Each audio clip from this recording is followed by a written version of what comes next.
Slug Needs a Hug by Jeanne Willis. Once upon a timey, there was a little slimy, spotty, shiny, whiny slug. He was wet and weedy, very, very needy, and always greedy for a hug. His mummy didn't hug him. It began to bug him, and he wondered, why, oh why? Is she never snuggly because I am so ugly? Said Sluggy with a soggy little sigh. He spoke to other creatures with very different features and asked them what they thought to do to make himself more huggable, less livery and sluggable, for sadly Sluggy didn't have a clue. Perhaps if you were furrier and fluffier and purrier, said Kitten, then your mum would hug you tight. So Slug put a woolly hat on with a picture of a cat on and a furry jacket just in case she might. You look funny, chummy. If you want a hug from mummy, said the bird, you need some feathers and a beak. Piglet roared with laughter. If it's hug the slug is after, he needs trotters and a tail and a squeak.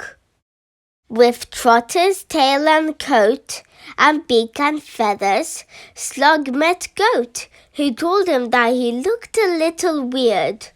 If you want a hug, my friend, you need horns stuck on the end, and get yourself a handsome goatee beard.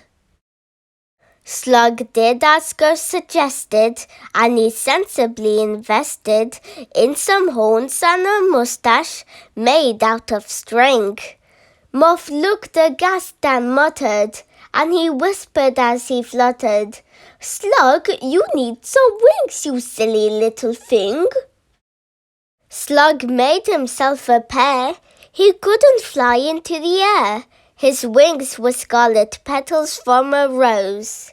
Although he smelled delightful, Fox declared that he looked frightful, and he'd never get a hug without a nose.